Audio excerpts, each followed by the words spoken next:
Hello and welcome to Myth Monsters. My name is Erin and I'll be your host for these little snack bite-sized podcasts on folklore and mythical monsters from around the world.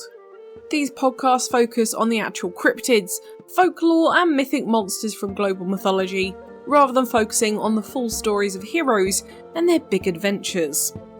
I'll also be dropping in some references that they have to recent culture and where you can see these represented in modern day content so that you can learn more and get as obsessed as I am about the absolute legends of the mythological world.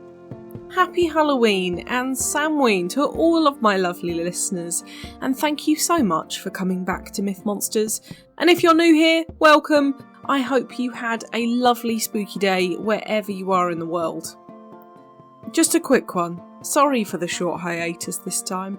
I had a load of really big things happen at once. A quick catch up. I had my best friend's wedding, which was a big event and I had a part in. And then I got a new job. Yay! But it's a 5-day-in-the-week office job, and figuring out when and how I would do episodes when I am just so tired was a bit of a mission. But now I found some time and I've bulk written a bunch of stuff, so if it all gets a bit much again, I've got you covered. Also, massive bonus, I now work for an audio company, so hopefully the quality of my podcast should increase in terms of my equipment and the sound of it because I'm working with experts. But that remains to be seen. We're still working on the Blue Yeti, babes. For this year's spooky Halloween episode though, we are heading on over to a whole bunch of places to look at one of the most famous undead creatures in the world, the legendary brain-munching zombies. So what is a zombie exactly? I'm sure I could ask all of you and you would all know what one is, but it is worth giving a full explanation for the avoidance of doubt in this case. A zombie is a reanimated human corpse, no frills and whistles, just a dead person brought back to life, semi-life, with no concept of pain, existing in any shape, way or form, and completely driven by hunger. They are dead people, so they can look like anyone. However, you'd be able to tell them apart as they would usually be visually decaying, moving slowly, eating human flesh, and not able to really speak. Parts of their body may even slowly fall off or completely rot away, and they'll still be trying to get you for their next meal. Their skin is typically grey, or sometimes a lighter version of their usual skin tone, and sometimes it's believed that their blood is black or dark brown instead of red. They have no thoughts, feelings, extremely poor mobility and eyesight, usually, and they often hunt in herds. However, they do have incredibly sharp hearing and a really good sense of smell, so if you screamed or got too close, they will be able to figure you out, or at least try and find you. Zombies are sometimes thought to be without conscious thought. However, in some depictions, zombies can be much smarter, faster, or louder, and we'll get into different types a little bit later on. But firstly, how does this all start? How does zombieism happen? It's usually through an infection passed through a bite or injury from a zombie to start off with.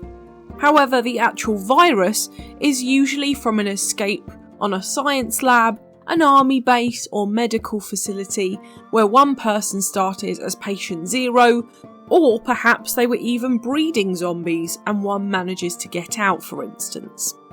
They bite or scratch uninfected people, and within a few hours that person dies and becomes a zombie too. In a few depictions, any injury that can cause death causes a person to become a zombie afterwards, but this is a post-zombie apocalypse situation with an airborne pathogen spreading the disease, so it's very niche and it's very situational in this instance. Zombies eat humans. Specifically, they really love a human brain. And in some media depictions of them, this is the only word they know as well. So they won't just moan, it will be brains.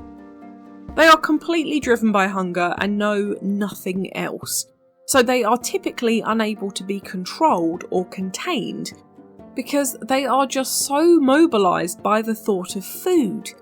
They can't and won't eat anything else, and they are not satiated after one bite or one meal. They will eat a whole person and move on to the next one, but they'll usually leave just enough so that the next corpse can be reanimated as a zombie themselves too. There are also theories that animals can turn into zombies. However, this is debated and used in some tackier zombie media, although it would make sense that all mammals would be affected, for instance. It's just not something you widely hear about within this folklore space. Depending on the type of zombie though, you're looking at completely different threat levels.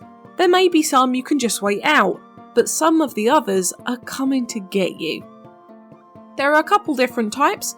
We have the slow and uncoordinated shamblers, who just tend to mope around moaning, and then we have the opposite with runners, who are super fast and super angry.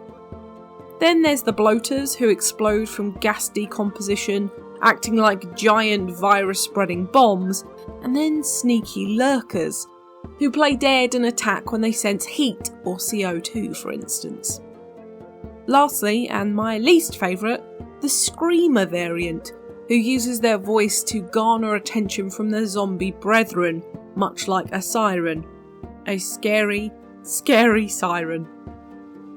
Zombies can live anywhere, and again, their existence is driven entirely by food, so anywhere where they can find people to eat, they will be.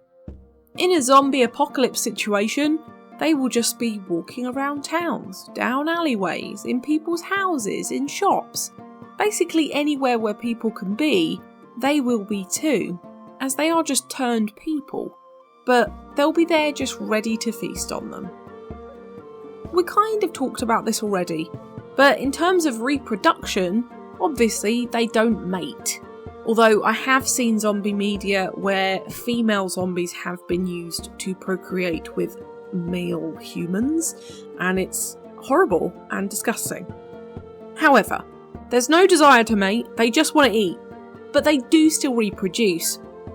This is though completely through the virus, which is usually horrendously fast spreading and catastrophic to the human population. We've seen this in a lot of zombie media. One person gets it, an entire town gets it, an entire country gets it.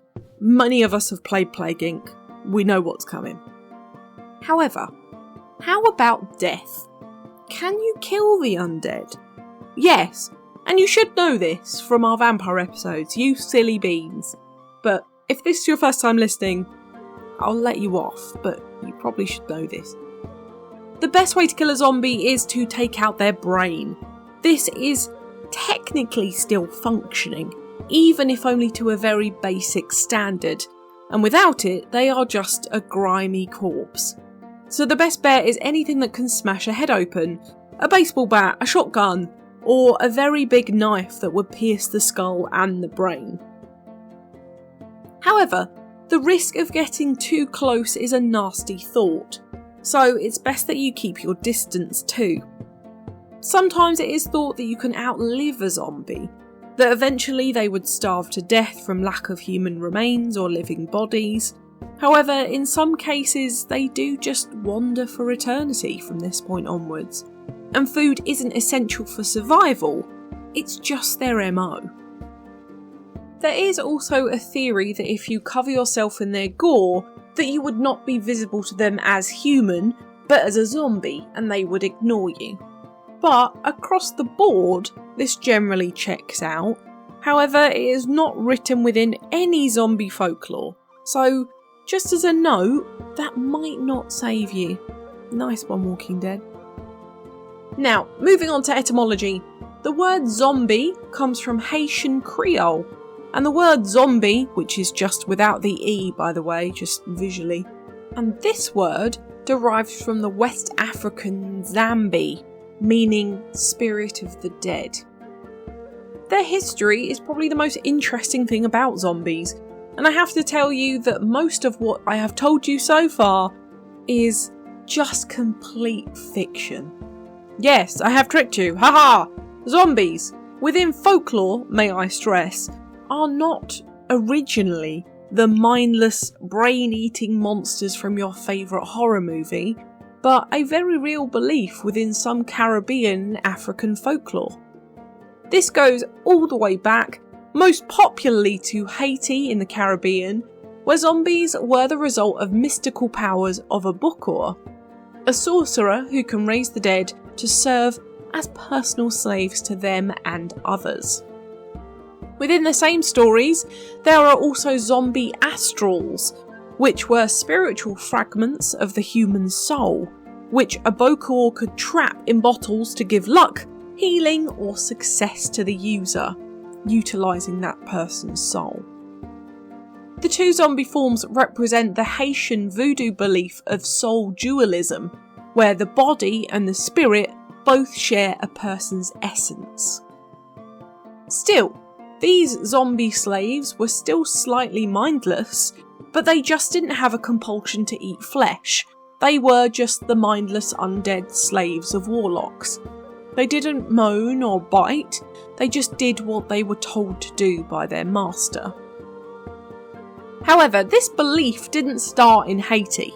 It was brought over by slaves from Central and West Africa, and their belief in Baron Samedi, a loa, or a god of death, who would collect them for the afterlife unless they had offended him, which is where he would make them an undead slave to him, a zombie.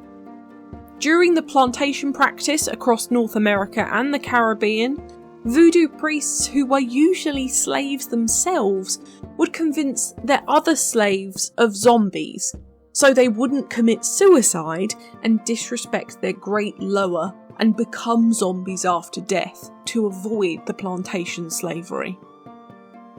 Voodoo is very often linked to zombieism, and because of this, typically zombies are considered a Haitian and African monster originally. Voodoo is a closed practice. If you do want to know more, you can go research yourself. But be warned, it is a closed practice to outsiders for a reason, and you must respect the boundaries that their practitioners put up. It is a really important cultural practice, and I will respect it here by just giving you a very, very, very brief high-level overview of it. The first ever official mention of the word zombie was in 1819, when an English poet wrote about an Afro-Brazilian leader called Zumbi, and the etymology around his name, the word Zambi. However, the word zombie didn't stick around, and was almost lost, all until the 20th century. In the 20th century though, there was international attention given to zombies when the US decided to occupy Haiti in 1915. Because of this, accounts of zombies captured imaginations worldwide, including American explorer William Seabrook, who in 1929 wrote the book The Magic Island, which introduced them to Western audiences and inspired the 1932 film White Zombie with Bela Lugosi. Which sounds really funny when I said it like that. I cut that out, but it's really funny.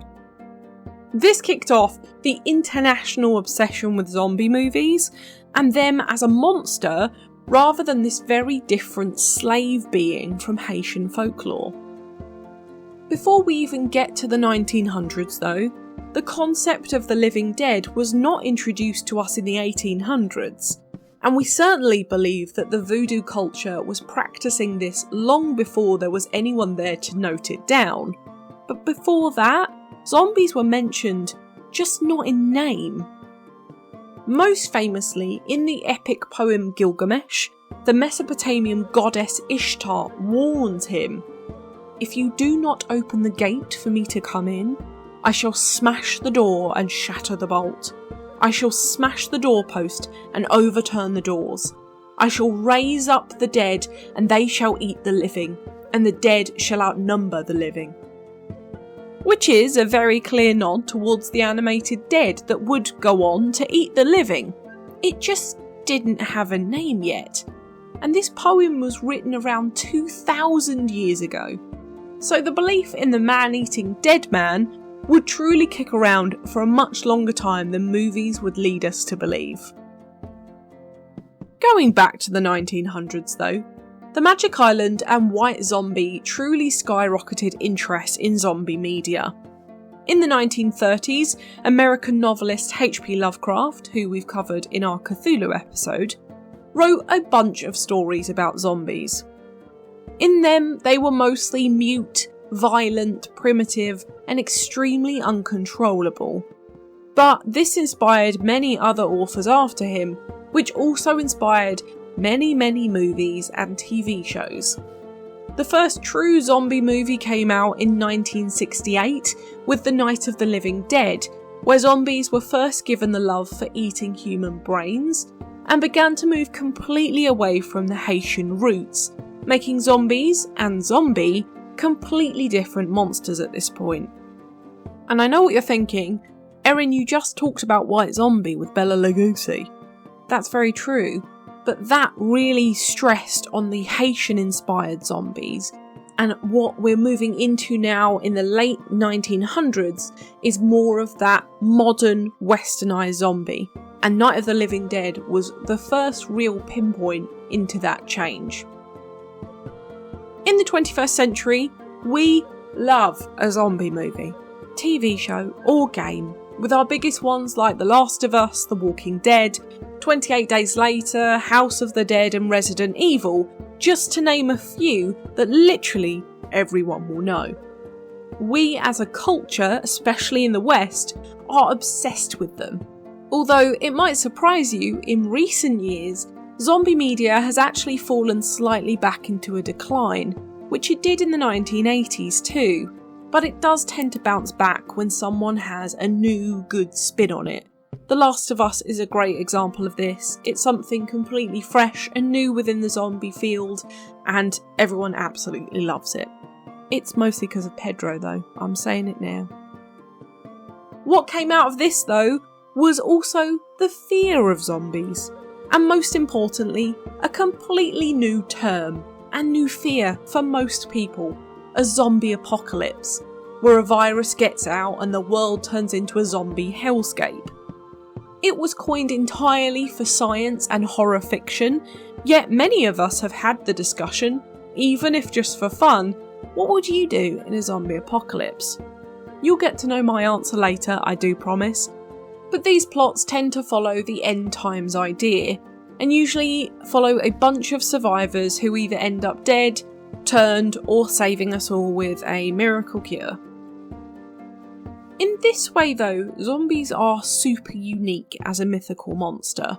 Ones that have been created in a really small, isolated part of the world, spread through the illegal and immoral extradition of people to another country, used in a religion, and then completely adapted and changed to fit Western media. They have literally become their own self-eating beast, consuming their own original monster self to become something even more terrifying to a wider audience. But let's move along to real life examples here. What could have possibly inspired zombie myths? We have a few answers. One of them is Ophiocordyceps unilateralis, which is otherwise known as the zombie ant parasite. You may have seen clips of this on YouTube or within a nature documentary, where an ant or spider has this mutant growth start growing out of it, and eventually this plant uses its dead body as a shell and controls the animal as it dies to spread the virus. This is what a lot of these big zombie franchises pull inspiration from now, and you can see why. It's absolutely horrifying. They are actually the inspiration behind The Last of Us, so if you're really interested in that game and you've not looked it up, obviously be wary, it's kind of gross, but it is really interesting. We also, as humans, have rabies, a horrendous viral infection which has a 99% death rate if you show symptoms. Caught from diseased animals, this makes the victim hyper-aggressive, unemotional and unreasonable, and makes them stop eating and drinking, and actually makes them fear drinking, until their nervous system completely packs up and dies alongside the brain. You could argue that this is a zombie-like reaction. It is horrendous to watch. If you've ever seen any clips of people being shown water with rabies, it's awful. But you can see the aggression and just the mindless, no thought behind it. Alongside the real-life reasons, we also have real-life uses of the word zombie.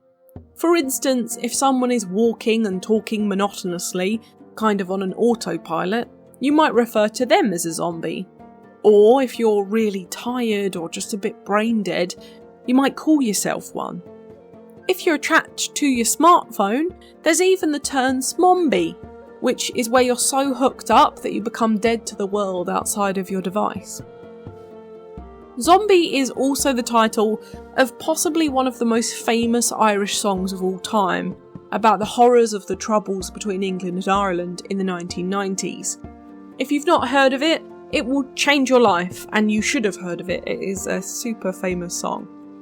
But because of this song, and the 1976 Zombie album by Fela Kuti, zombie is also a protest term, symbolising just going along with authority mindlessly. Zombie walks are often organised as protests, but there are also zombie runs, where it's basically tag rugby and people chase you whilst you attempt to do a 5k, so that sounds awful.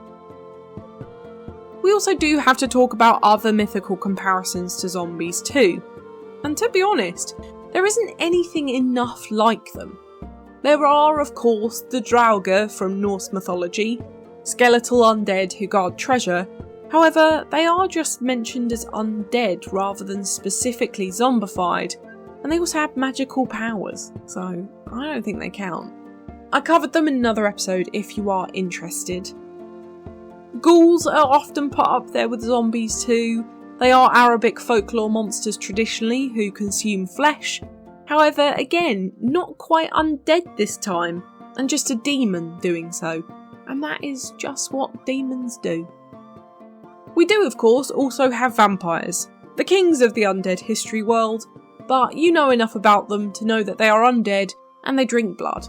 So they're also kind of sexy, whilst zombies almost equate to the very opposite of that, making them a more slightly similar, weird, corpse-eating way, rather than this seductor that a vampire might be. Might be. I'm not attracted to vampires. Not at all. If you want more information on vampires though, I covered them in a similar Halloween special a few seasons ago, and it is a good old listen. Now, on to our special Halloween segment, and it wouldn't be a special without a special part in the middle now, would it? I'll read out these questions, and I'll post them in polls on Twitter so I can see your answers. So it is just a general knowledge zombie quiz. Now, some of these, I've not covered these in the podcast, and they are general knowledge or modern media questions around them, so it might be tricky, but if you're ready, let's go. Question 1. The term zombie comes from which country's folklore? A. Jamaica, B. Haiti, C. Barbados, or D. the United States? Question 2. What was the first feature-length zombie film? A. The Earth Dies Screaming, B. Voodoo Island, C. White Zombie, or D. The Devil's Daughter? Question 3. What alcohol would you use to mix a zombie cocktail?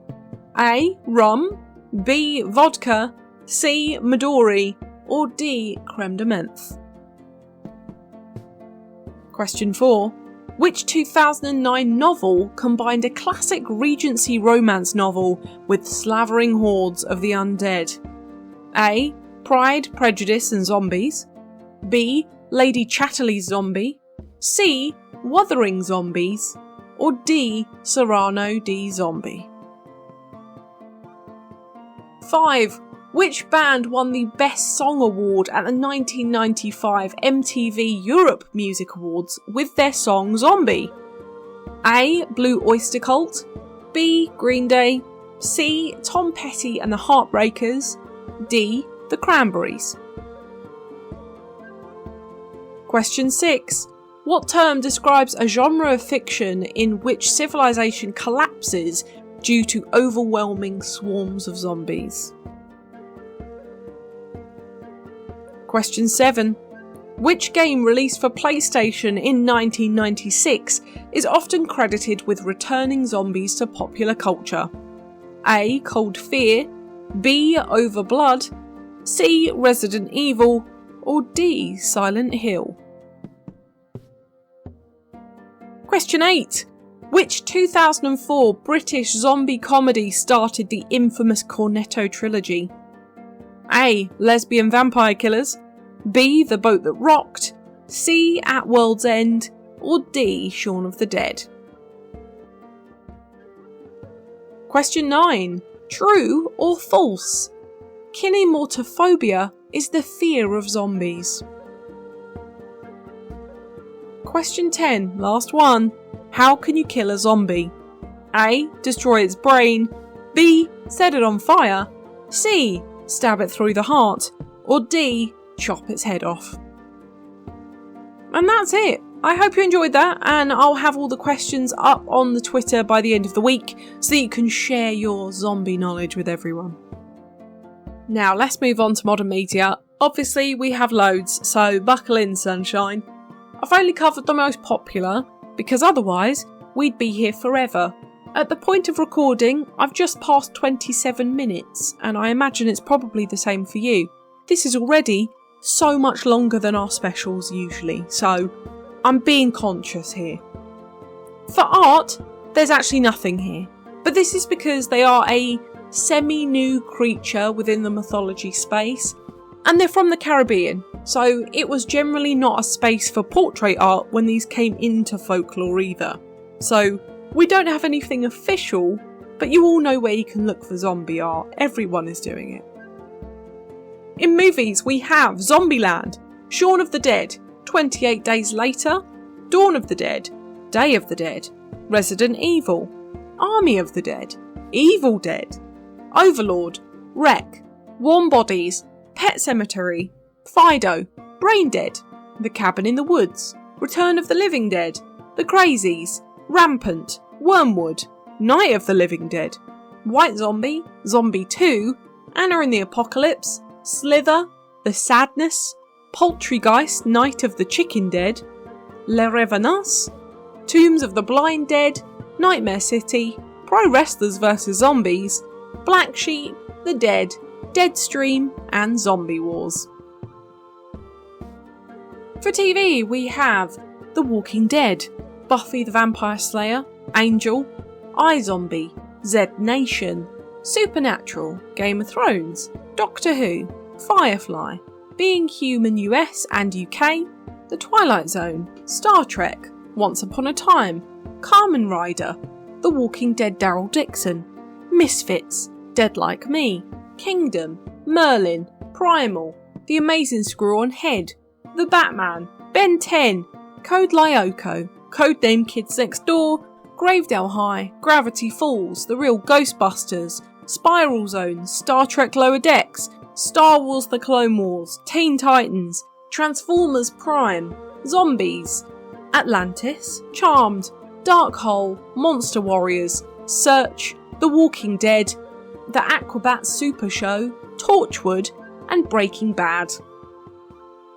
In video games, we have ones such as Project Zomboid, Dead Cells, Cookie Run, Fallout 3, Resident Evil, Kirby Superstar Ultra, XCOM 2, Plants vs Zombies, Epic Battle Fantasy, Cataclysm, Exit Limbo, Minecraft, Fallout New Vegas, Dead Money, Destiny, Time Splitters, Halo, Dark Souls, Grim Dawn, Dead Space, The Last of Us, Fallout 76, Dark Souls 3, Bloody Zombies, Tales of Symphonia, Wario Land, StarCraft, Dead Ahead, Zombie Warfare, Demon Souls, Call of Duty Zombies, Elden Ring, Nexus War, House of the Dead, Dead Rising, Stalker, Metal Gear Solid 4, Prismata, Elder Scrolls Skyrim, Skullgirls, Enter the Gungeon, Shantae, Fallout, Diablo, World of Warcraft, Signalis,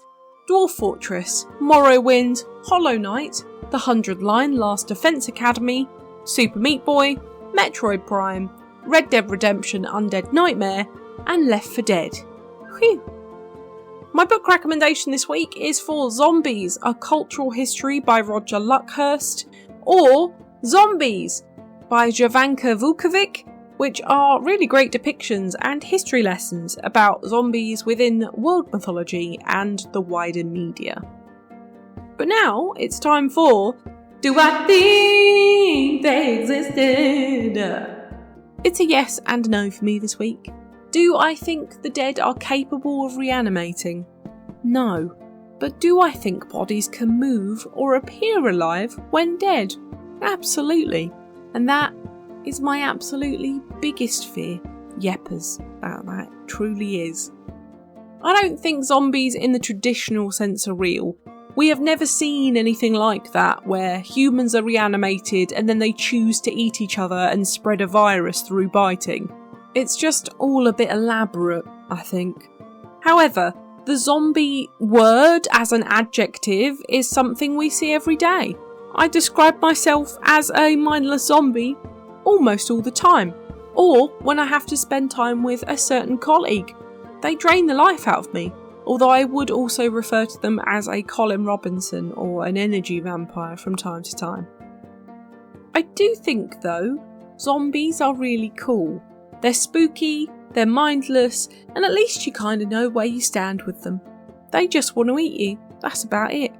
I am personally terrified of zombies, and I'll give you a brief story about my life. I wanted to be a pathologist when I was a child. You know, the doctors who cut up dead bodies in a morgue and identify how they've died. Because I wanted to be like Abby and Ducky from NCIS. Yes, that is true. However, when I accidentally saw Shaun of the Dead when I was around 10, I realised that if zombies were real, then they would definitely sit up on the mortuary table.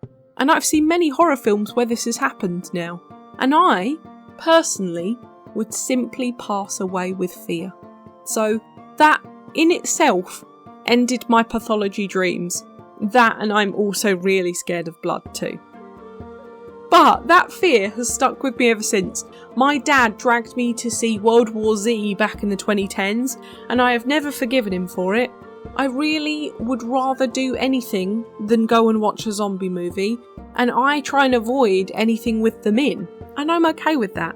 The Western zombie does nothing for me, but I hope it does something for you horror fans. I'm just not with you on this one. If you're ever caught in a zombie apocalypse, please don't think this show is going to give you the answers, because I don't know. But I guess I would recommend storing a bunch of food in the attic or the basement like an end timer and waiting it out, honestly. And if that's not an option, the weapon is always there for you too. And honestly, that's what I would do in this situation. I'm not letting some zombie eat me. I'd rather take myself out the brave way. I'm not advocating doing that in a normal circumstance, may I just stress. But in a zombie apocalypse, yes sir. Yes sir, I'm in. But most importantly, what do you think? Do you think that zombies could roam the earth one day? And how would you prepare for a zombie apocalypse? Let me know on social media. I'd love to know what you think. What a perfect Halloween monster. I've been looking forward to covering zombies for such a long time now, but they would have only worked in a Halloween special, so I hope you enjoyed this as much as I did, and you got some of those quiz questions spot on too. For our next few episodes, I've actually written and recorded a bunch in bulk, so you're going to be getting a bunch of episodes released at once for you to enjoy until the point where I feel like we've caught up on the season and my unexplained hiatus. So I hope you're ready for a jam-packed autumn and winter full of monsters before the start of the new season in the new year. To start off with, we have the one that I was meant to cover next, which means we are heading over to Eastern Europe for a super interesting one because we're looking at a human hybrid, which hasn't really happened in a while. So get ready to bring some silver and some garlic for the day-walking Dampier next time. For now, thank you so much for listening. I hope you enjoyed our Halloween special. It's been an absolute pleasure. If you enjoyed this podcast, please give it a rating on the service you are listening on. I've got loads of social media for any questions or suggestions on what monsters to cover next, and I'd really love to hear from you. The social media handles for TikTok, YouTube and Instagram are Myth Monsters Podcast, and the Twitter is Myth Monsters Pod, and the Blue Sky is just Myth Monsters. But all of our content can be found at mythmonsters.co.uk, and you can find us on Good Pods, Buy Me a Coffee and Patreon if you want to help me fund the podcast too. Come join the fun though, share this with your pals, they might love me as much as you do. And lastly, a big happy Halloween and a happy Samhain from me over at Myth Monsters. Thank you so much for always tuning in. For now, stay spooky, and I'll see you later, vibes.